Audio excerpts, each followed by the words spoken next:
Boa noite, boa tarde, bom dia, seja lá a hora que você estiver ouvindo isso. E mais uma vez, para o desespero da Júlia, estudante de letras, da Naju dos 3 livros e da fiscal de literatura, que não te deixa ler Percy Jackson em paz, está começando mais um Entre Sumários Cast. E agora roda a vinheta.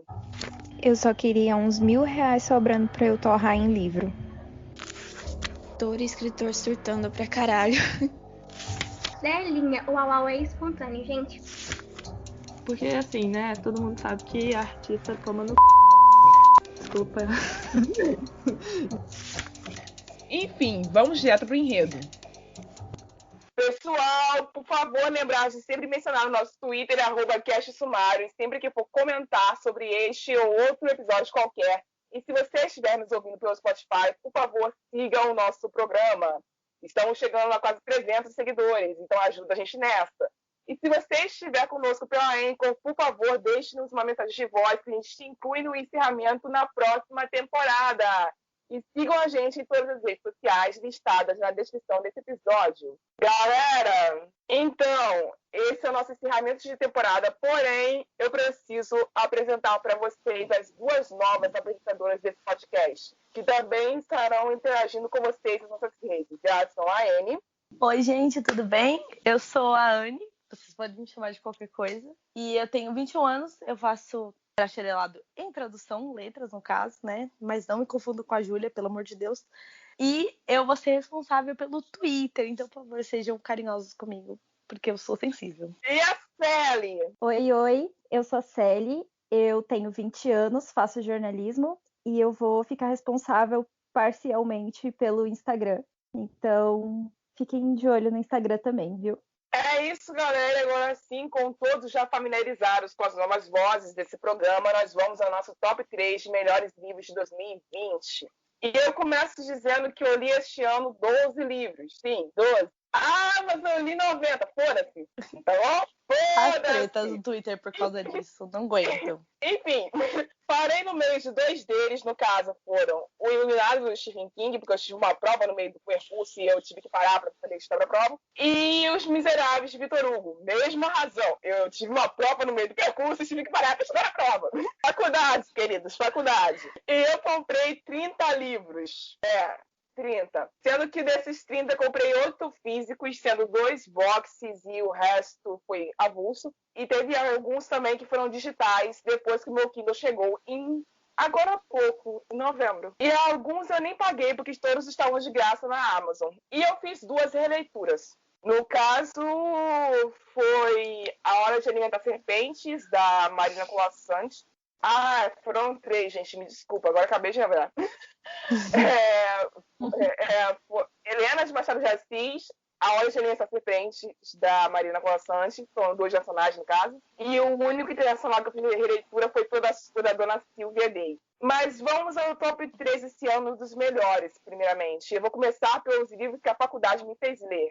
Para quem não sabe, desde março desse ano eu finalmente comecei a minha graduação em Direito e foi livro a dar com pau. Eu nunca pensei que eu leria tanto na minha vida quanto a faculdade está fazendo ler agora. E graças a esse fato, a minha professora de comunicação jurídica me mandou ler o conto Virgínios, também do Machado de Assis. E sobre o que fala Virgínios, né? Eu separei os pontos principais, porque foram tantas anotações que eu tive que fazer para poder fazer o trabalho da faculdade, que só Jesus na causa. Resumindo muito brevemente, esse conto fala sobre a história de um pai que matou a própria filha depois de assistir a menina sofrer uma tentativa de estupro. E tem um advogado que é chamado para defender o caso desse réu, sendo que esse advogado está sendo pago pelo pai do acusado da tentativa de estupro. E aí vocês claramente devem estar se perguntando: por que diabos o cara matou a própria filha e deixou o acusado fugir? Calma. A filha dele pediu. Vocês não ouviram errado, pelo não. Pelo amor de Deus. Vocês não ouviram errado. Mas continuando, porque esse conto tem uma caralhada de nuances e é por isso que ele está em primeiro lugar nessa lista. A Elisa, que é a vítima, depois que ela sofre o ataque, ela se sente muito violada e infeliz. E a dor que ela sentia pelo acontecido era tão grande que ela jurou para o próprio pai dela, o Julião, que ela não ia suportar viver com a vergonha e com a dor que ela estava sentindo. E ela implorou para o Carlos, o agressor, que tivesse misericórdia e não terminasse de matar o pai dela, porque a essa altura do campeonato ele já tinha espancado o pai dela também. E o pai dela tinha matado o capanga dele. Enfim, por isso, por causa desse pedido de misericórdia da filha, porque a filha estava ali suplicando que ela não ia aguentar viver com a vergonha que ela estava sentindo, com o nojo que ela estava sentindo de si mesma, o Julião foi lá e matou a Elisa para cessar a tristeza dela. E para que ela não tivesse aguentar com a dor de viver como uma desonrada. Porque o livro se passa na década de 30, se eu não me engano, e naquela época, como vocês devem saber, tinha todo esse esquema de que a culpada do estupro é a vítima, não o abusador. No fim das contas, o Julião, seguindo as leis da época, foi condenado a 10 anos de prisão por assassinato, apesar de muitas das pessoas que o conheciam terem buscado por sua absolvição em meio ao julgamento. O advogado dele, no caso, estava buscando pela absolvição. O pai do Carlos, que eu esqueci o nome dele agora, estava buscando pela absolvição do Julião, por isso ele contratou o advogado. E a cidade inteira estava dizendo que o cara tinha alguma certa inocência, que ele fez aquilo tudo que fez para salvar a filha de um fim pior. E até mesmo o júri, que foi júri popular, esse caso foi julgado, sentiu compaixão pelo réu no momento do depoimento. E o Carlos, o agressor, ele não foi preso, ele foi enviado para o exército pelo pai dele, onde ele foi expulso anos depois, e dali em diante ele não voltou a ser visto. Eu vou passar para o próximo livro, mas se vocês quiserem que eu volte ano que vem a falar sobre esse livro e explique melhor os desenrolar dessa trama, porque ela, apesar de ser curta, tem muita coisa ali dentro, eu volto. O segundo livro a ser citado também é um professor que me pediu, dessa vez a minha professora de Introdução à Ciência do Direito, que foi o caso dos exploradores de cavernas do jurista estadunidense Lon Fuller. Tem letras a gente lê sobre esse caso. Olha, é incrível como esse caso é famoso, gente. Pois é, ele nem é realidade. A gente teve um exemplo parecido com esse caso anos depois, se você vão se lembrar agora, tem até um filme sobre isso, que é o caso dos chilenos, que ficaram presos nas cavernas durante até mais de meses. É verdade. Né? Tem um filme sobre isso, pesquisem, é muito bom o filme, por sinal. Mas voltando a esse livro, o caso dos exploradores de cavernas, ele fala sobre 5 homens que ficaram presos nessa caverna na Inglaterra durante mais de 15 dias e esperaram muito para serem tratados. E na primeira tentativa, muitos dos operários que tiveram que usar aquelas máquinas para poder arrancar as pedras, etc., morreram com o desabamento.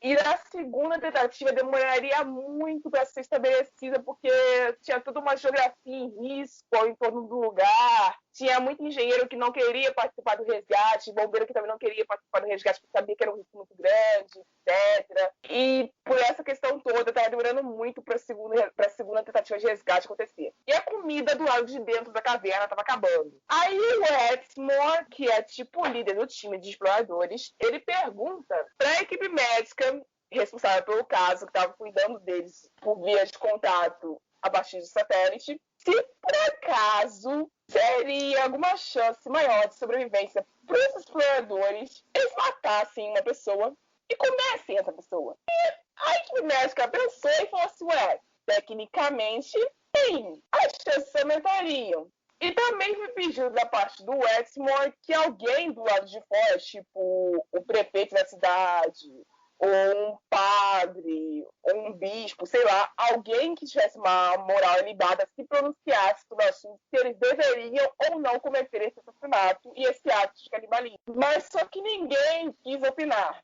Todo mundo fez agora pires. Logo depois, a comunicação foi perdida e o Exmoor, o líder, convenceu todo mundo de que ia ser melhor se eles decidissem a vítima durante o jogo de dados. E todos eles concordaram. Só que na hora de chegar os dados, a sorte caiu sobre ele. O Exmoor se tornou a vítima. E ele falou assim, não, mas eu comecei o jogo, eu orientei vocês, eu não posso ser a vítima.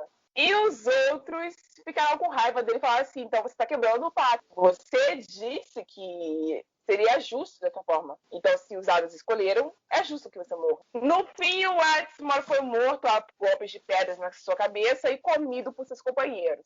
Só 2 semanas depois, o restante do grupo foi resgatado. Os 4 exploradores foram levados a júri no júri popular, eles foram declarados culpados e réus condenados a 6 meses de prisão. E teve esse atenuante, né, na pena, por conta dessa extrema necessidade que eles estavam passando, e isso você sabe, mais um excludente de culpabilidade nos termos do direito, que exclui ou ameniza a culpa do acusado. E depois de muitos e muitos debates durante o processo, dentro da Suprema Corte e entre os juízes, eles foram condenados mesmo, porque a decisão do primeiro juiz foi acatada pela Suprema Corte e ninguém mais quis opinar nisso depois. O último livro da minha lista desse ano foi a antologia da editora Elefantes, de Bala em Prosa, Vozes sobre o Genocídio Negro, que tenta, através de contos baseados em casos reais de assassinatos de pessoas pretas durante o ano de 2019, mais especificamente os casos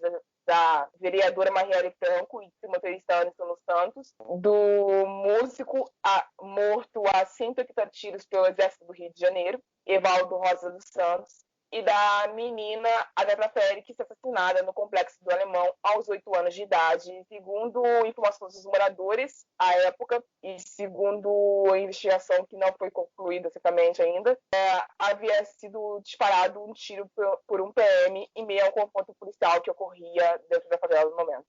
A antologia foi produzida por vários escritores, não dá para eu citar todo mundo aqui, porque se eu começar a citar eu vou terminar só amanhã. E sua comercialização foi feita pelo próprio site da editora, mas agora está disponível pela Amazon, sem os fins lucrativos, com o objeto de que, e aqui eu cito a obra dizendo que os brancos sangrassem conosco, e quando eu digo conosco eu quero dizer a população negra da qual eu faço parte, e que os negros reconhecessem seus lugares naquela história ao ponto de entenderem como e por onde precisam começar a lutar. E os contos são divididos entre alguns são ficções, outros já não são ficções, são os escritores falando das próprias vidas. Então, assim, para qualquer um, esse livro é de grande valor e aprendizado. E é isso, galera. Com Esse foi o meu certeza. top 3 de melhores do ano. E eu passo a palavra para a Anne. Vamos lá, né, gente? Ó, esse ano foi um ano completamente estranho, acho que para todo mundo, né? Pelo amor de Deus. Só que eu não sei se é um problema comigo, mas normalmente os anos para mim são meio complexos em questão de leitura, porque, né, eu faço faculdade. Então, as leituras para mim são muito baixas em questão do que as pessoas no Twitter, enfim, estão acostumadas a ter. Mas esse ano em específico, por conta desse, por ter parado e tudo mais, eu sinto que esse ano eu consegui ler muito mais do que eu estava esperando. Então, em junho, que foi um dos piores meses para mim, porque eu estava sozinha em casa. A minha mãe acabou viajando para ajudar a minha irmã. Então eu sinto que nesse mês foi o ano que foi o que virou a chave para mim, porque foi o mês que eu acabei cumprindo a minha meta, que sempre é muito pequena. Então não esperem nada de mim, gente, pelo amor de Deus. Vamos lá. O meu primeiro livro de favoritos, eu acho que a gente precisa chocar essa família brasileira, né? Pelo amor de Deus. Então, eu vou começar com um livro chamado O Manual da Conquista, Os Passos para Conquistar um Primo Hétero, uma coisa assim, da Jade Sandi, que é uma autora muito legal para quem gosta de coisas LGBTQIA+. Então, fica a dica. Que, na verdade, conta a história do Átila, que é um menino pobre que eu não diria abastecido, mas ele é ajudado pela família rica do Luiz Fernando, que é por quem ele sente uma atração, uma paixão por muitos anos, que é o primo dele. Só que, vamos lá, né? E ele decide que, nesse tempo, ele vai conquistar esse primo em 12 passos, por esse Manual da Conquista. Só que, né, esse título parece muito clichê. Só que ele não é, porque conforme você vai passando a leitura, você percebe que, assim, não vou dizer que não é, mas pra mim foi meio ruim pra engatar. Mas quando engatou, gente, pelo amor de Deus, esse livro, ele vai às alturas, porque ele é completamente fora do que você pensa do que ele é. Ele é muito dinâmico, porque ele te envolve no que acontece, nas tramas que acontecem em volta, porque como ele fala do Átila em específico, tudo que envolve ele em segundo plano, você se envolve também. Ele te prende, ele te surpreende de uma forma tão boa que ela te mostra, a Jade, que não é porque é uma história romântica que ela não pode ser real, porque tudo que ela te passa ali é real, principalmente as cenas de sexo, porque a gente tá acostumado com uma cena de sexo que é muito envolvida no personagem tendo prazer. No caso da Jade, a gente vê ao contrário, porque as cenas de sexo, elas estão ali para o personagem desenvolver tudo de descobrimento. Então ele, sobre a trama, sobre o que ele tem contra os personagens e tal. Então é tudo sobre descobrimento, não é sobre prazer. Tanto que eu acho que não tem nenhuma das cenas que envolve realmente, de fato, um prazer, porque fica tudo naquele meio termo, enfim. É muito bom, é uma recomendação, assim, que me chocou total. Eu não achei que eu fosse gostar tanto. Como segundo, eu acho que a gente pode falar de uma série, né? Não sei se vale, senão eu tô roubando, me perdoe.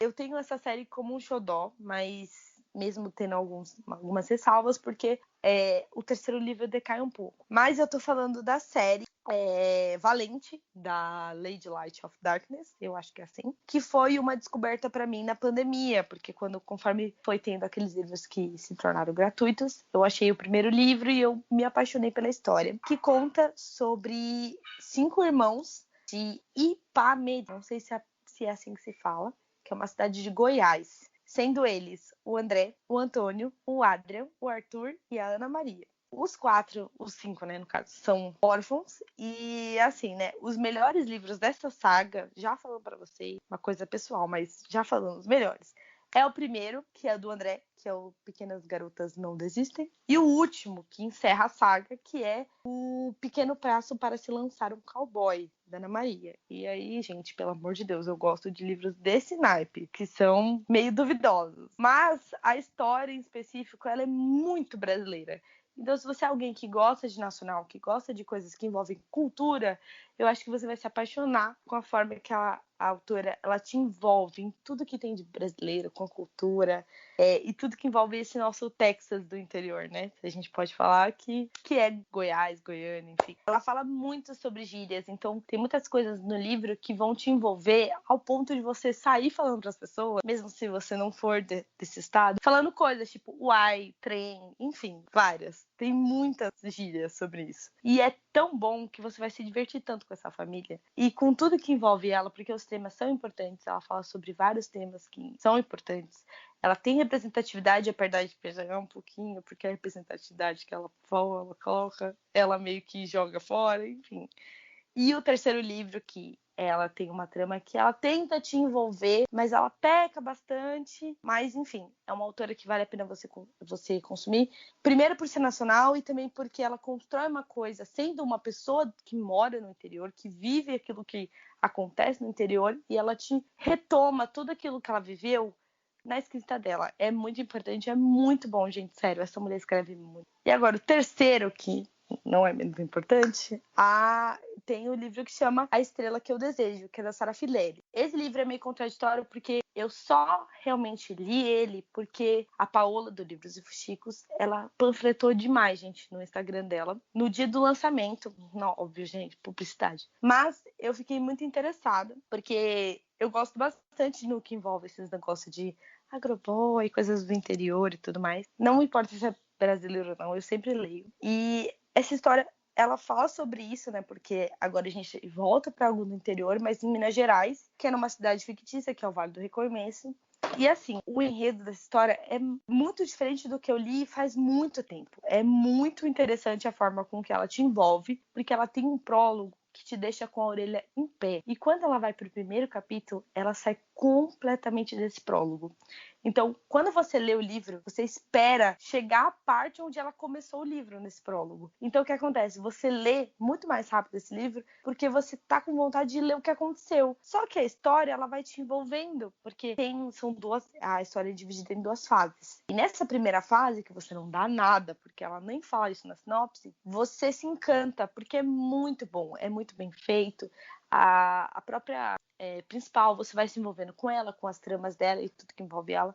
E assim, nossa, sério, eu tenho problemas com evolução de personagem, mas é muito bem feita a forma com que ela escreve, a transição entre as duas tramas, quando você tá nessa primeira fase, que eles são adolescentes, depois com os adultos.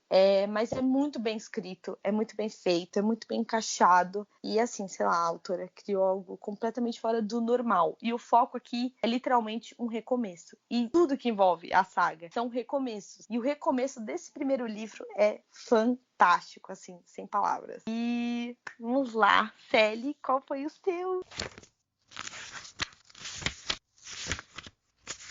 Então, esse ano, por causa da pandemia, eu consegui ler muito mais do que eu esperava que eu fosse ler. Na verdade, o meu desafio pessoal era tentar ler 120 livros desde o começo do ano, mas eu já sabia que não ia dar certo, porque isso seriam, tipo, 3 dias para cada livro, e é meio absurdo. Mas eu gosto de sempre jogar uma meta muito alta para eu não desistir no meio, porque se eu chego na minha meta, eu fico com preguiça e não leio mais nada. Então, eu gosto também de ler muita HQ e mangá, e acaba que isso ajuda a chegar mais rápido na meta, né? E quando chegou a pandemia, eu acabei lendo muito mais webtoon e comic, então eu fiquei 3 meses sem ler nenhum tipo de livro, e aí depois, quando eu voltei a ler livros, eu comecei a ler muito mais em inglês.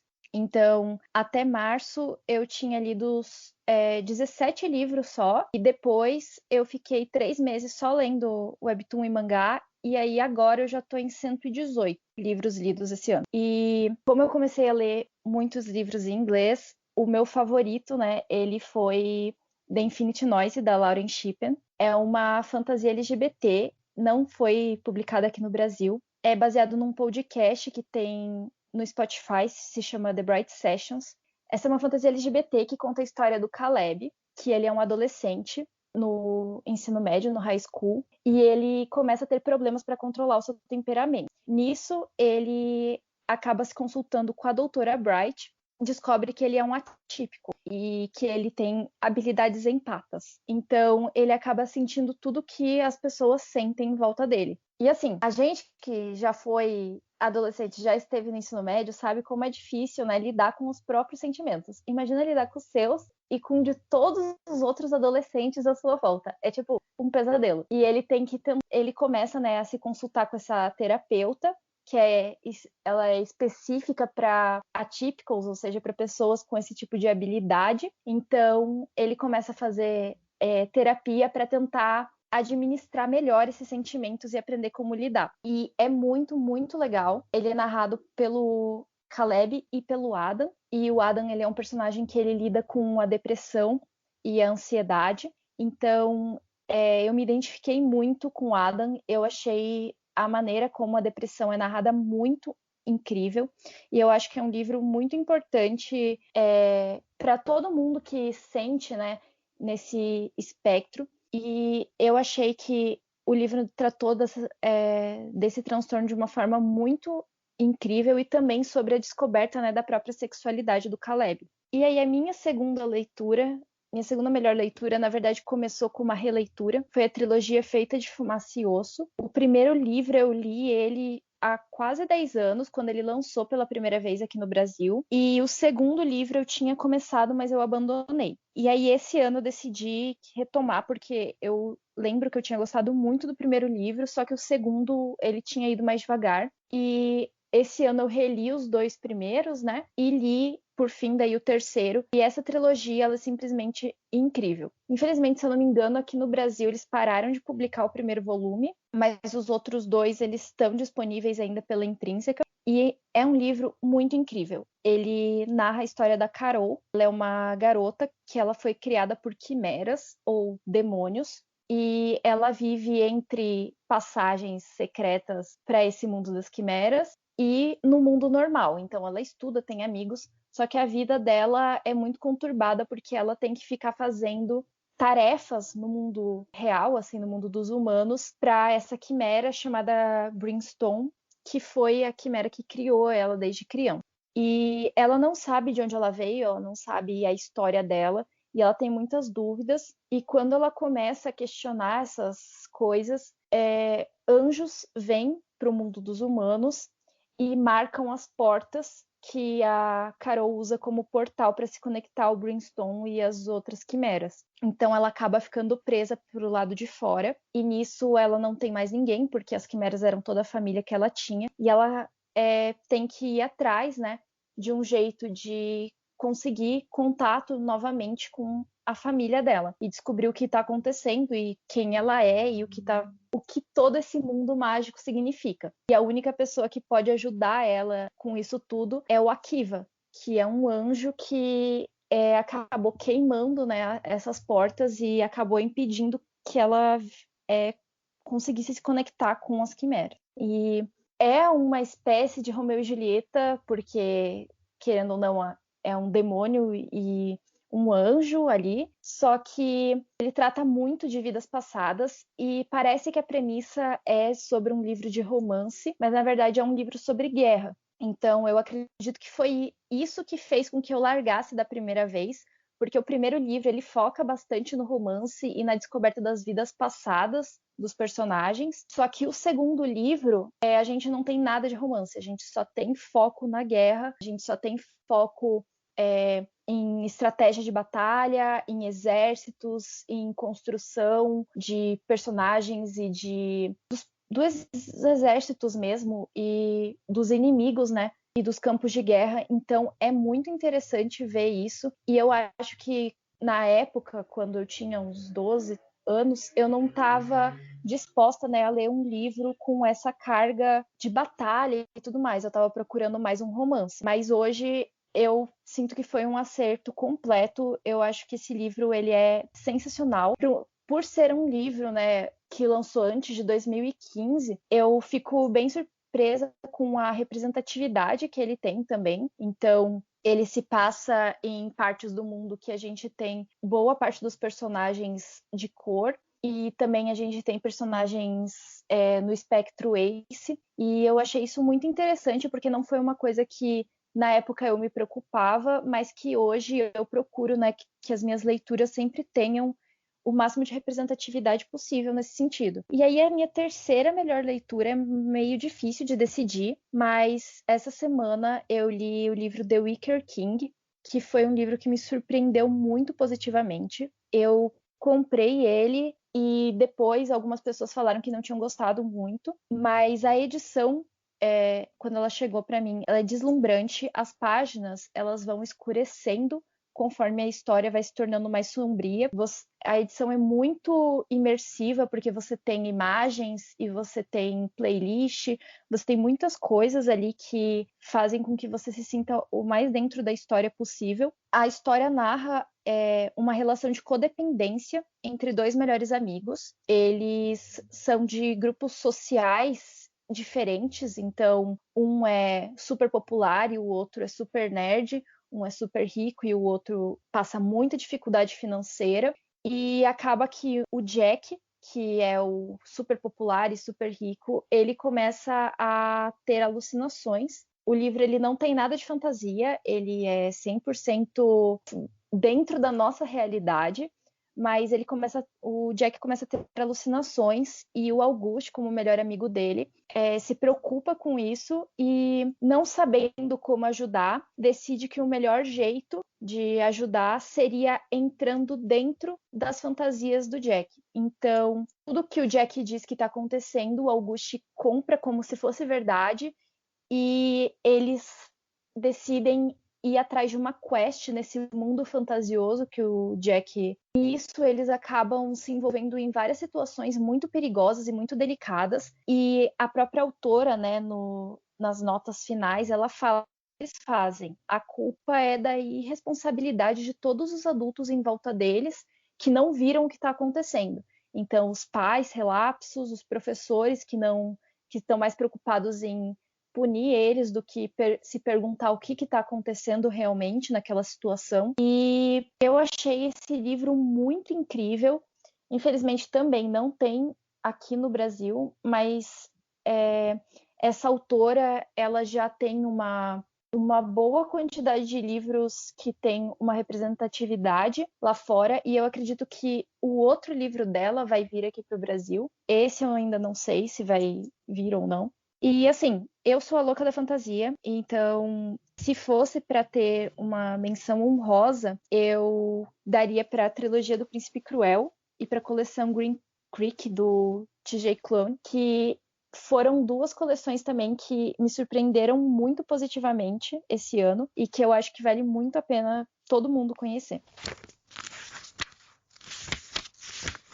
Segundo bloco, nós vamos aos piores do ano, e aqui eu gostaria de começar dizendo que, diferentemente do primeiro bloco, os livros aqui serão escalados pelo nível de ruindade, o que significa que os dois últimos não são necessariamente péssimos. Porém, e o primeiro da lista? Puxa que... Eu primeiro gostaria de dizer aos meus amados ouvintes que se eu passei pelo sufoco de ter lido isto do início ao fim, a culpa é de vocês, tá?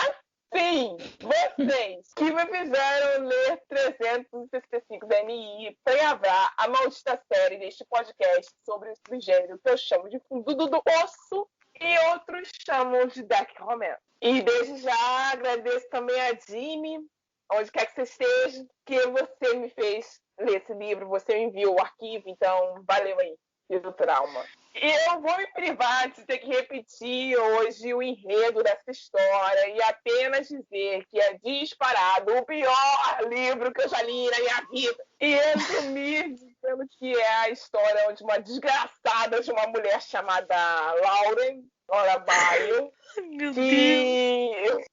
Eu tô irritada. Que ela assume estar apaixonada por um mafioso chamado Maximo Torricelli, sim, Torricelli, porque a desgraçada da autora, aquela polonesa vagabunda, não teve criatividade suficiente para inventar um sobrenome decente pro personagem principal dela, para não dizer outra coisa. Aí ela deu o sobrenome dele de Torre, e foda-se. É isso. Aí ela assume que é apaixonada por Maximo depois dele sequestrar. Vamos começar por partes. Ele persegue ela, sequestra ela, abusa sexualmente dela várias vezes e ameaça matar a família dela inteira, inclusive a melhor amiga dela. E ela ainda diz que está apaixonada por ele. Pessoas oferecem ajuda a ela, a polícia corre atrás, todo mundo fazendo suas comoções. E ela continua defendendo ele a porra do livro inteiro. Os outros detalhes dessa tortura vocês podem encontrar, se quiser, ouvindo a parte 2 da nossa série, que é onde eu situo esses outros livros são ruins quanto, ou lendo essa coisa que chega no Brasil ano que vem, porque desgraça pouco, para brasileiro é bobagem. Meu Deus do céu, eu tô chocada que isso vai vir pra cá, pelo amor de Deus, gente. Vai, a editora assinou e ele tá vindo aí, tá? Vocês esperem que a capa é a mesma da versão estrangeira, não mudou porra nenhuma. Coisa Até feia. porque eu acho que não tinha como piorar aquilo. Aquele livro é ruim desde o título até o ponto final. Que pariu. Enfim. Próximo livro, não menos importante, esse veio em fevereiro, quando eu achava que ainda ia precisar prestar vestibular esse ano. O Triste Fim de Policarpo Quaresma. Livro que eu estou nomeando como o clássico brasileiro mais chato que eu já li até agora. Eu não estou dizendo que ele é ruim, eu estou dizendo que ele é chato. Quer ver um clássico brasileiro ruim? Iracema, José de Alencar. Aquilo ali é o fundo do poço, aquilo ali é muito ruim. Desculpa, professores, mas aquilo ali é muito ruim.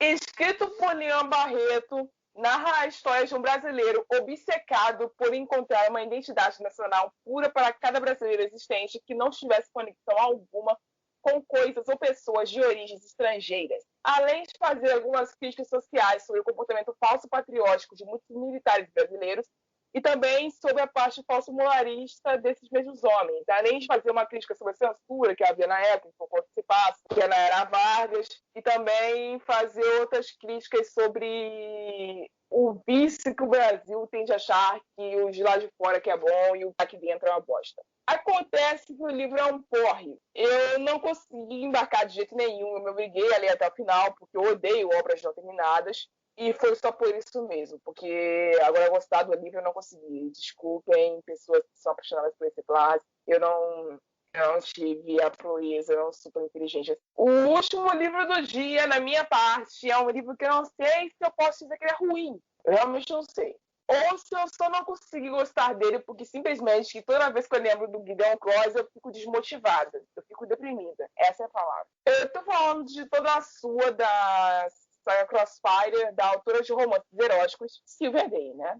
Que eu vou resumir dizendo que eu fiz uma releitura este ano, querendo entender melhor quais eram as intenções da Silvia. Por quê? Porque a primeira vez que eu li esse livro, a gente estava lá em 2017. Eu tinha acabado de comprar, eu estava num desespero gigantesco. E eu li ele de cabo a rabo numa tacada só e eu tomei que era susto, que sou o senhor Jesus na minha causa. Analisei o livro, eu só li e fui lidar com os traumas.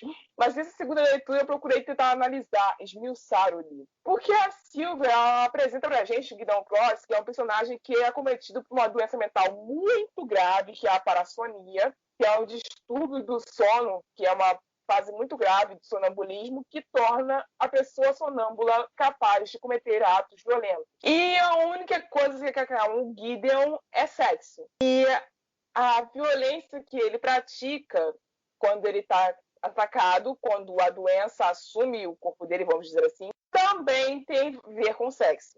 Então, assim, eu pretendo terminar de ler a saga, que compõe 5 livros, e se você olhar as capas e as orelhas, que foi a única coisa que eu li até agora, você consegue perceber nitidamente que quando as figuras vão mudando, as imagens vão mudando, que o Gideon está tendo alguma evolução, que alguma coisa está mudando dentro do Gideon. E aparentemente a Silvia tenta entregar de que ele vai se redimir, que ele vai buscar tratamento, até porque no final do primeiro livro e no início do segundo, ele tenta ir fazer consulta com o psiquiatra. Não consegui saber se ele continua, porque eu não consegui escrever o segundo livro. Mas eu nunca irei negar a ninguém o quanto esta obra é problemática e o quanto ela pode ser vingativo para várias mulheres, porque o Gideon se mostra um personagem extremamente abusivo com a Eva Tramil, que é a personagem feminina, durante diversas vezes, e é uma doideira de como a Eva conseguiu manter esse homem até o... Enfim, Vamos lá, né?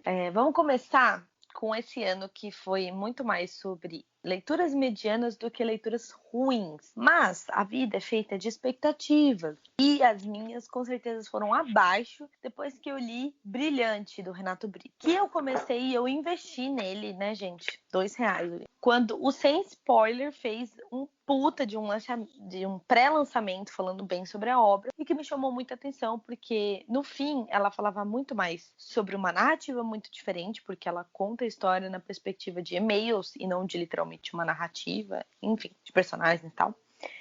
Só que quando eu li isso, gente, pelo amor de Deus, a trama parecia muito boa. O personagem específico, né, que você fala sobre o cara que ele é um estagiário e aí ele tá tentando nessa empresa, ele fica por um conselho da psicóloga, ele acaba escrevendo e-mails pro chefe e aí ele acaba enviando. Aí você fala, putz, que tema da hora. Só que quando você lê isso, você se depara com uma trama chata, arrastada, muito cansativa, porque tem muitas coisas ali que, tipo, desnecessárias, não precisava estar. Como, por exemplo, conversas com uma outra colega, sobre uma colega que nem aparece na história, que ela é só citada, ou literalmente sobre fatos da vida desse personagem, porque o foco do conto é ser muito rápido, só que ele acaba te arrastando, e são tipo assim, menos de 30 páginas, e aí você fica tipo, meu Deus, quando isso acaba?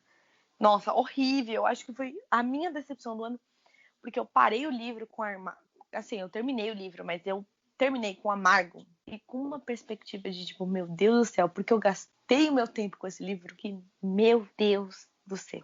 Enfim. O segundo, como eu falei, como são por muito tempo de leituras medianas, ele não é de fato tão ruim.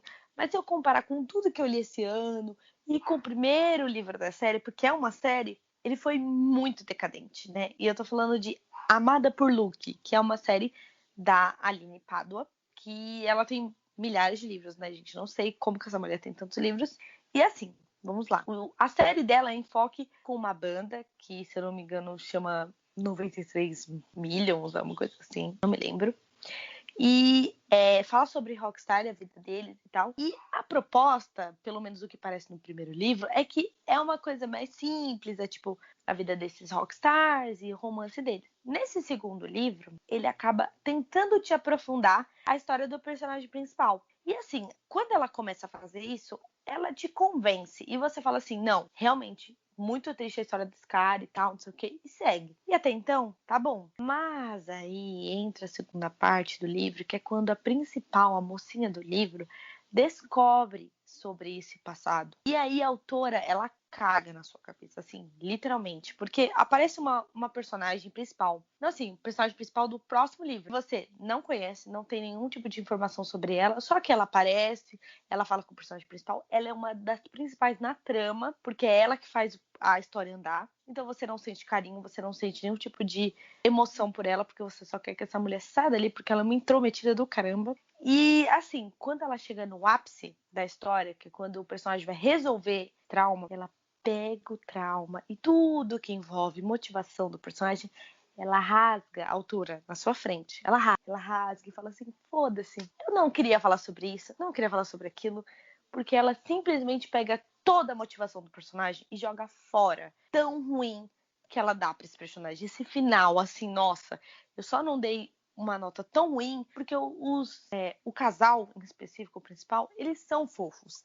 E aí ele te engata um pouquinho, né? Porque tem umas cenas mais em volta deles. Mas horrível, assim, o que ela fez com a história. Então, nossa, odiei. E eu não vou ler mais a série só por causa desse segundo livro, de tão ruim que ele deixou para as minhas expectativas. E, vamos lá, né? Meu último livro, que é polêmica, é hype. Nossa, pra quê, né? Enfim, quando se lançou Vermelho, Branco e Sangue Azul, eu tava com expectativas lá no alto, muito mais do que Brilhante, que foi o pior do ano. Mas, né, enfim, quando você lê o livro e a Casey te apresenta toda a trama, você fala assim, muito legal, eu acho super legal esse tema, a votação americana, o personagem principal, os dois, né, aliás, e como a escrita dela é legal, porque é encantadora, você acaba se envolvendo. Mas vou te falar, eu não gostei de nada mais. Nenhum dos personagens secundários me cativou. Nenhum mesmo. As cenas com a mãe, com a assessora da mãe dele, as cenas com o pai, que coitado, tá só jogado na trama. Você acha que ele vai ter algum enfoque, que ele vai ser a principal em algum momento, porque ele vai ser vilão, mas ele não é. Então você só fica assim, por que ele tá aqui? A irmã dele, que é um pouquinho melhorzinha, mas também é chata. A melhor amiga, que é insuportável. Olha, eu só olhei toda aquela trama que não tinha os dois personagens principais, tirando eles. Eu só fiquei, gente, que leitura chata. Chata mesmo. Porque se você tirar os personagens, tirar cenas que envolvem eles, tipo, as cenas mais explícitas, né, de sexo, enfim. Você fala, meu, que coisa chata, sem rumo, estranha, porque, olha, horrível. Eu fiquei tão borocochó depois dessa leitura que eu queria meu dinheirinho de volta. A gente paguei R$17. A capa é linda, mas não compensa esse dinheiro. E eu fiquei só muito triste. E eu vi as pessoas falando bem, eu fiquei assim, gente, eu sou problemática, porque por que eu não gostei disso? Aí eu só percebi que esse livro não deu certo pra mim, porque pra mim ele foi muito ruim. E é isso. Esse foi o meu ano.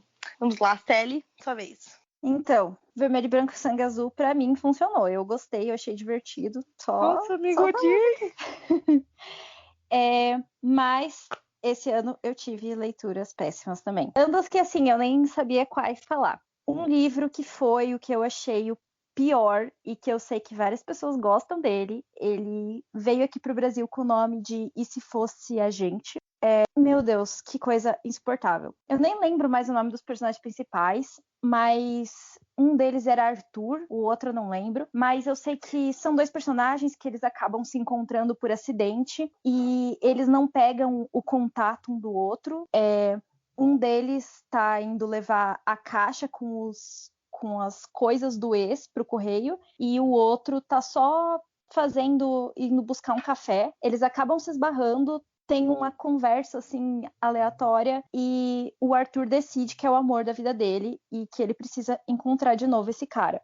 E o cara também acha o Arthur incrível, mas nenhum dos dois pegou nome, não pegou nada. e eles acabam fazendo várias coisas para tentar encontrar um ao outro. A história se passa inteira em Nova York e, assim, é divertido. Começa como uma comédia romântica dessas meio sessão da tarde, assim, que você fica morrendo de vergonha alheia dos personagens, e eu acho super divertido esse tipo de livro. Mas até um ponto essa irrealidade é divertida. Chega um momento que você começa a ficar irritado. Então, o final é absurdamente decepcionante. Eu sei que agora parece que vai ter uma continuação e eu acredito que é pelo número de pessoas que devem ter ficado completamente frustrados com o final do livro. E não é uma leitura que eu recomendo, é uma leitura para você passar raiva, porque você fica o tempo todo esperando pelo final feliz e você não tem ele. Então, não leiam esse livro. Esperem a continuação, vejam se a continuação tem uma boa resenha e daí você decide se vale a pena passar raiva no primeiro volume. Outro livro que também eu devia ter visto as opiniões antes é Wayward Son, o segundo livro de Carry On. E é simplesmente insuportavelmente chato e desnecessário. Ele volta atrás de todo o desenvolvimento que os personagens tiveram no primeiro livro. E eu li esses dois antes, né, de saber de todas as coisas sobre a Rainbow Royal. Mas o primeiro livro, ele é divertido, ele tem vários problemas, mas ele é um livro divertido, assim, para você ler e não pensar mais nele. Mas o segundo livro, ele é arrastado, os personagens, eles voltam a cometer os mesmos erros que eles já tinham cometido, ele não tem uma trama que você se importa, porque você não se importa com os personagens o suficiente para ficar envolvido com a história, e eu nem consegui terminar. Ele tá se arrastando, eu sei que vai ter um terceiro livro, então eu decidi que eu só vou terminar o segundo caso o terceiro seja interessante. Então, assim, eu vou esperar todo mundo falar se o terceiro vale a pena, para daí pensar se eu leio o segundo. Ah, porque a autora se odeia, eu não entendo por que essa mulher decidiu fazer um terceiro livro, porque o segundo nem precisava ser necessário, mas ela se odeia. Eu imagino acho que é assim, isso. ela deve estar fazendo o terceiro porque todo mundo odiou o segundo. A mesma história do E Se Fosse a Gente. Todo mundo odiou o final, reclamou, daí disse, não, calma, vai ter outro. Calma, só para dar uma consertada. Eu acho que é money, mas tá bom. E por último, uma leitura que eu aguardei pelo lançamento, eu fiquei contando os dias para lançar. E aí, quando lançou, eu fui ler toda feliz. Foi How Not to Ask a Boy to Prom. Foi um livro que lançou esse ano e a premissa é super legal. O garoto, ele é apaixonado por um menino da sala dele e ele decide que vai chamar ele. Ele decide não, né? A irmã dele, uma intrometida, que controla a vida do irmão adotivo, ela decide que o irmão dela tem que chamar o crush pro baile lá, pro prom. E ele não quer, mas ela monta toda uma situação que força ele a chamar o crush pro baile. E nisso ele acaba ficando entre virar uma piada ou falar que não era pro crush. E se ele falar que o pedido não era pro crush, então ele tem que falar que era para outra pessoa. E aí um menino da sala, que é tipo o delinquente do colégio, ele tinha acabado de terminar com a namorada e tava todo mundo falando, fofocando sobre a vida dele. Então ele vê nessa pagação de mico do nosso personagem principal uma oportunidade de tirar o foco da ex-namorada. E aí ele acaba aceitando o convite para ir para o baile, que nem era um convite para ele. E aí essa história, ela começa com tudo para ser perfeita. O desenvolvimento dos personagens é muito interessante, só que quando você chega no final da história, parece que cortaram uma fatia assim enorme no meio e só pularam para o final e acabou o livro.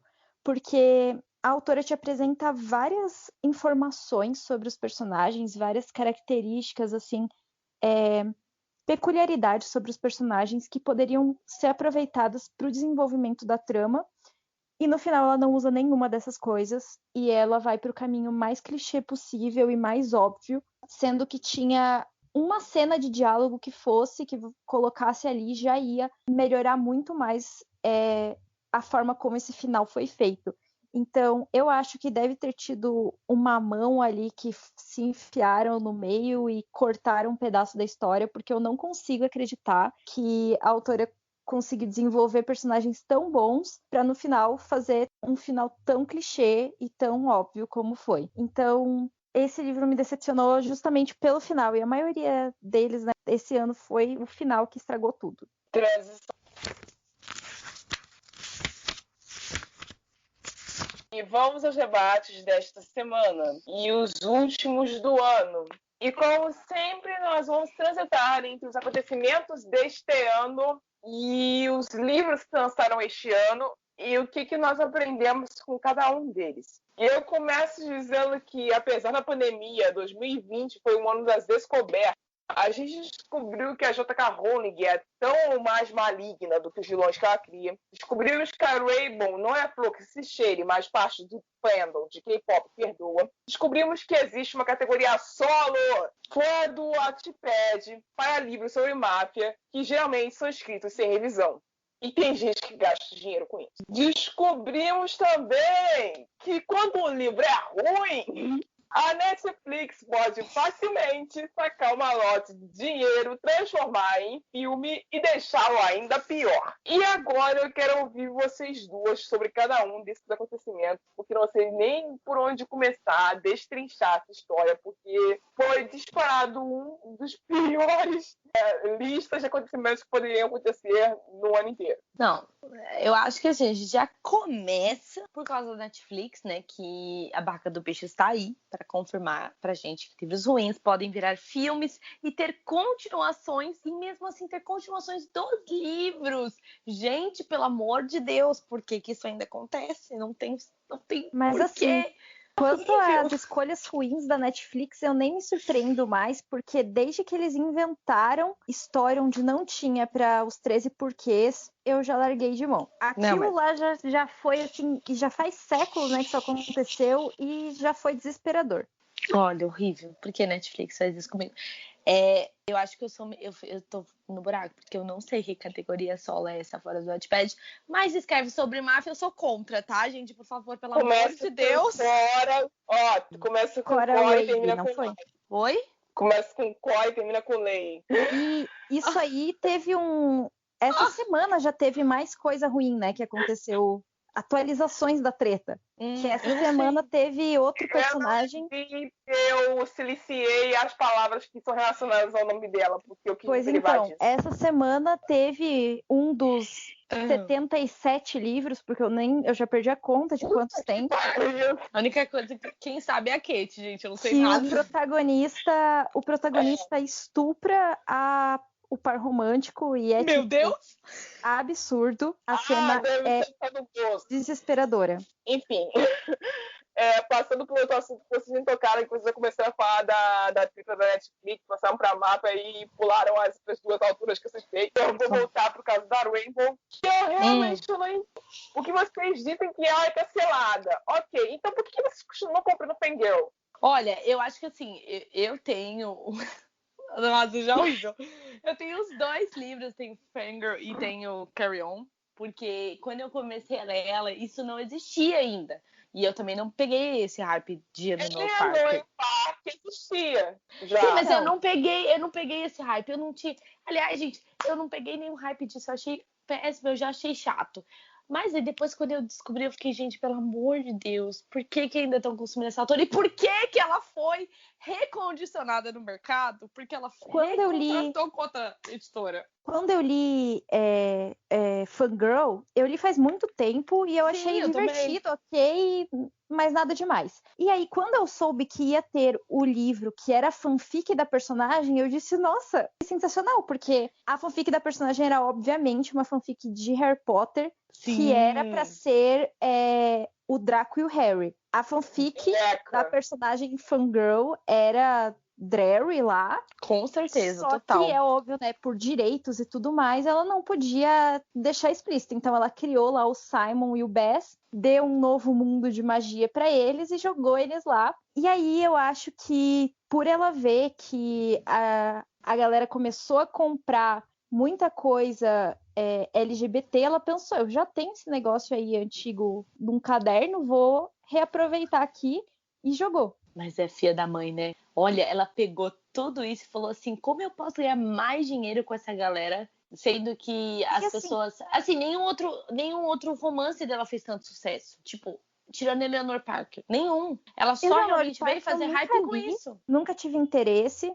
Sempre achei, sei lá, nunca olhei a capa e disse, parece chato, não quero. Nossa, E eu nem também. sabia que era da mesma autora. Daí, quando eu li Carry On, que daí eu comecei a entrar no fandom de Carry On, porque eu tava passando raiva com o segundo livro, aí eu vi que tinha treta de racismo, e eu disse, mais um motivo pra eu largar esse negócio aqui na metade, não me forçar a ler, porque realmente... E assim, o que eu fico mais irritada é que a galera ficou o mês inteiro xingando ela, e aí lançou a pré-venda com a capa nova, todo mundo panfletando. Olha, Sim. Nossa. Como se nada tivesse acontecido. E Não, galera, pra quem caiu aqui de paraquedas nesse episódio, no último do ano, e não entendeu o que a gente tá falando, faz um favor pra tia Rai e pra si mesmo e volta lá no episódio 3 da segunda temporada, que se chama Representatividade no Universo Literário. Porque vocês vão ter lá eu lendo Eleanor Park, a versão original em inglês, e traduzindo simultaneamente, e explicando o que ela fez, tá? É só isso que eu queria avisar. Continuem. Mas vamos lá, né, gente? Pelo amor de Deus. Eu acho que mais interessante do que você ver isso é ver que não repercutiu mais a treta de racismo, mas sim o fato de que será que era realmente importante traduzir ou não o título? Tipo, cagaram pro fato importante da história que envolve Eu essa acho que, autora. assim, outra coisa que acontece de essa treta de racismo não ter repercutido aqui no Brasil é porque não é um racismo com que a maioria das pessoas se identifica. Então, aqui no Brasil, a maioria das pessoas na internet, assim, no book Twitter, principalmente, dão muito foco pro racismo, né, quanto a pessoas negras. E aí acaba não identificando quando é um racismo quanto a outro tipo de etnia. Então, por ser um racismo quanto a estereótipos asiáticos, se eu não me engano, ele é coreano, né? Sim. E eu tive que procurar, na verdade, informação da gringa para ver, né, o que era o tal racismo que estavam falando desse livro. Porque brasileiro, blogs de literatura, o pessoal lá do Booktuber, também era muito difícil de você encontrar alguma coisa. Eu acho que também por falta de material em português sobre o assunto, as pessoas não sabem mais disso. A gente tem um foco assim fora, porque eu sinto que esse tipo de informação que envolve leitores percebendo entre linhas coisas problemáticas, envolve muito coisa de blogs estadunidenses que não chegam exatamente em todos os leitores brasileiros. Tipo assim, uma hype muito grande. Não, sim. Tá entre linhas, não, tá explícito. Mas demorou, amiga, demorou pra explodir. Tá ridiculamente explícito. Eu li metade de Eleanor Park, eu não cheguei até o final e eu já tinha visto aquilo ali. A primeira passada você vê. Não, mas demorou muito pra chegar pra cá, eu digo isso, entendeu? Pra chegar a informação de tipo, as pessoas perceberem, tipo, olha, aqui, problemático, demorou muito tempo. E eu não sei se é porque a gente, exatamente como ela falou, a gente não tá tão acostumado, ou que deveria estar, mas é muito maluco você pensar que esse livro foi cancelado, entre aspas, lá fora, e demorou tanto tempo para as pessoas terem conhecimento que aqui isso fosse errado. É muito maluco pensar nisso, sabe? O quanto essa mulher repercutiu, o quanto essa mulher foi bem falada, o quanto essa mulher foi panfletada, e mesmo assim, olha só, ela tá muito famosa e ela vai escrever mais um terceiro livro de Carry On, pelo amor de Deus! Cara, não vamos pedir ninguém de escrever, não. Você não pode impedir ninguém de escrever. Você só pode se lutar do que você vai ler no futuro. A Rowling eu vou pular e me isentar de falar sobre ela, porque eu já passei dor de cabeça demais por causa dessa mulher durante esse ano. Já tive toda a memória afetiva que eu tinha com Harry Potter destruída graças a ela. Então, assim, eu vou me privar de opinar sobre a Rowling. Vocês falem o que vocês quiserem. A única coisa que eu tenho contra, amiga, é ficar falando esse negócio de tipo, mas quem escreveu Harry Potter foi falando de tal. Gente, falem, essa mulher, a única coisa boa na vida dela que ela fez foi escrever Harry Potter. De resto, ela é um lixo de pessoa. Só isso, muito obrigada. É nóis. Assim, uma coisa que me incomoda muito, muito nessa história é todo mundo que compra e você vai dizer, você tá comprando um negócio de uma autora transfóbica, abertamente transfóbica, a pessoa fala assim, ela já é rica, não faz diferença o meu dinheiro. Eu falo assim, sabe pra quem o teu dinheiro faz diferença? Pro autor trans. Pro autor trans que tá fudido, faz diferença o teu dinheiro. Então, em vez de você gastar dinheiro com ela, e assim, eu entendo você querer ter os livros de Harry Potter, compra num sebo, compra no LX, compra na Shopee lá de alguém vendendo. Eles não vão comprar em Ninguém sebo, tá- eles não vão comprar em OLX, porque eles acham que a estética é importante e eles não querem livro velho usado. Exatamente, E assim, é isso que eu penso. Os livros capa dura de Harry Potter, aquela versão lá que vem em todo lugar, aquele que cada livro é de uma cor com a capa dura, ele não fica feio. A durabilidade dele é ótima. Se você vai num sebo, você acha ele novinho. O Cristão não quer saber, o livro tá velho, eu não quero, eu quero E ele assim, novo, eu quero ele a primeiro, desgraçada tá há, sei lá, 30, 20 e poucos 20 anos vivendo às custas do mesmo livro. Tudo que ela escreveu, que não é sobre Harry Potter, é uma bosta. Tudo. Morte Súbita foi uma bomba. Ninguém gostou daquele negócio. Agora tem um outro livro lá de fantasia também, que parece que é um pouco mais infantil do que Harry Potter, que também nem, né, não vou ler, mas também até agora ninguém falou nada sobre aquele negócio, porque provavelmente é péssimo também. E assim, a Rocco fica só relançando 1000 edições e o povo comprando 1000 edições da mesma coisa. Eu acho que esse é o problema. Porque, assim, eu entendo memória afetiva. Eu também tenho algumas coisas. Por exemplo, Crepúsculo, eu sei que é ruim, mas eu tenho memória afetiva, entendeu?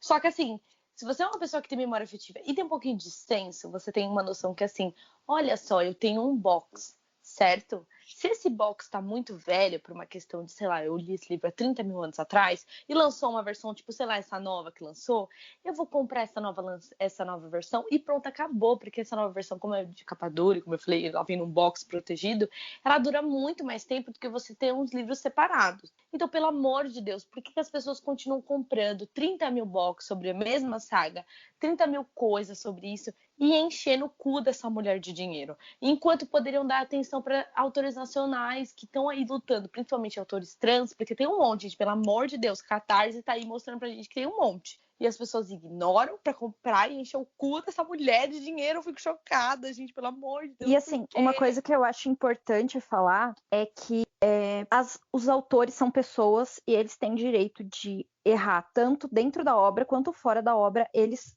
podem cometer erros, principalmente assim porque, por exemplo, Eleanor Park, o livro ele foi publicado numa época que a gente não tinha um debate tão grande sobre isso, sobre racismo e a forma de representar um personagem. Só que o diferencial entre, por exemplo, o racismo cometido pela Rainbow ou a transfóbica lá nem tem desculpa, porque foi esse ano, mas o racismo cometido por ela ou por outros autores, por exemplo, tem também uma treta de racismo do Rick Riordan. E isso já vem de tempos, porque desde Percy Jackson a gente não tem uma representatividade real, assim. E esse personagem tem um sobrenome que parece ser latino, mas não tem nada além disso. Só que a diferença é que a Rainbow, ela sabe o que aconteceu, ela sabe sobre o que ela está sendo cancelada e ela nunca se posicionou sobre o assunto, ela nunca pediu desculpa. Ela nunca falou,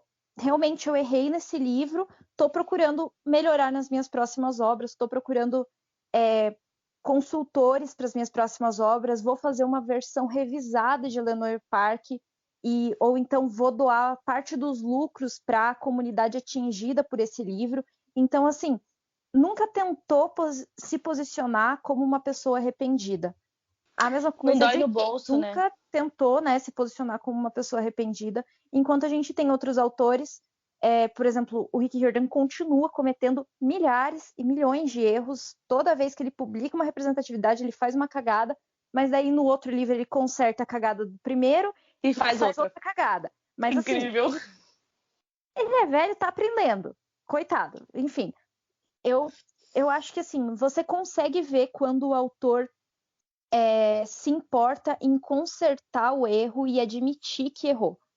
E isso que eu sinto falta, né, nessas autoras específicas, porque elas nunca admitiram erro. A J.K., muito pelo contrário, treta com qualquer um que ache que ela tá errada. Então,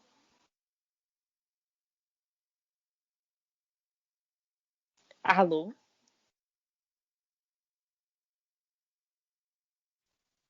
Célia, seu microfone saiu. Repete sua fala, por favor, pra eu saber onde cortar. tá. Não, mas eu acho que foi o que eu falei mesmo. Ok, então vou tentar fazer o corte antes da sua voz sumir de novo. Tá. Até eu me perdi no assunto. Eu vou passar para a última parte do terceiro bloco, que preciso encerrar, porque já tá longo pra cacete. Eu não sei como é que eu vou fazer para divulgar isso para que todo mundo ouça a versão completa. Enfim. Sim. O outro assunto que aconteceu esse ano, que, sinceramente, da minha parte, foi um besteirão danado, mas vocês fizeram isso virar assunto. Então, o Felipe Neto foi ler Seleção e o Book Twitter foi a loucura.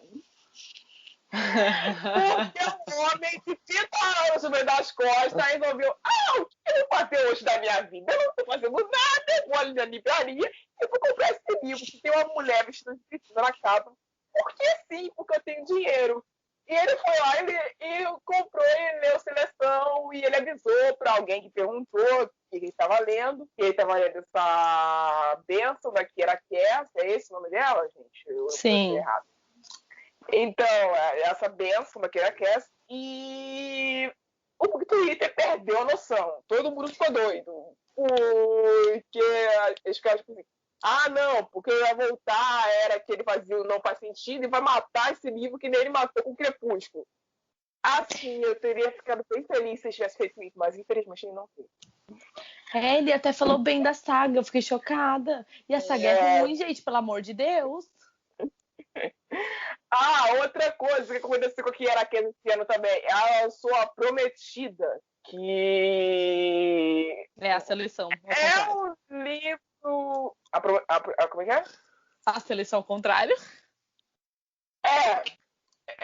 É um livro que fala sobre uma menina que é camponesa e se apaixonou por um cara que é da realeza, que é mais ou menos isso, né? E, tipo, só que, assim, até onde eu entendi, o livro é tão ruim que até na hora de fazer a divulgação, os caras lascaram. Porque eu não sei se vocês lembram disso, mas, assim, eu não lembro quem foi a editora que pegou esse livro no Brasil, mas eles contrataram uma galera que era Bookstagram para fazer um vídeo de divulgação do pré-lançamento e fizeram eles narrarem pedaços do livro. E é um tipo marmanjo de 30 anos narrando fala e eu olhando aquela cena e pensando: meu Deus do céu, alguém pagou para esses caras passarem essa vergonha.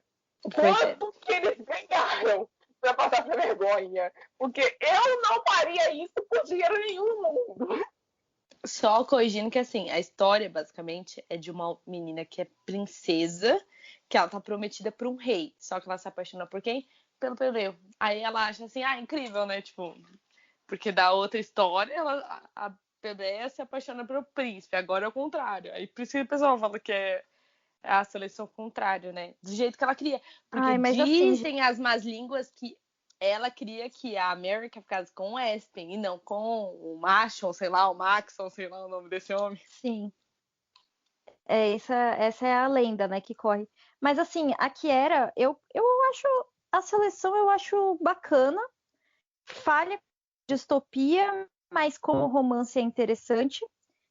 Para a época que lançou, a gente tinha Seleção, a gente tinha Jogos Vorazes, que ainda não era, né, uma septalogia, sei lá quantos livros que tem aquele negócio, e a gente tinha Jogos Vorazes e Divergente.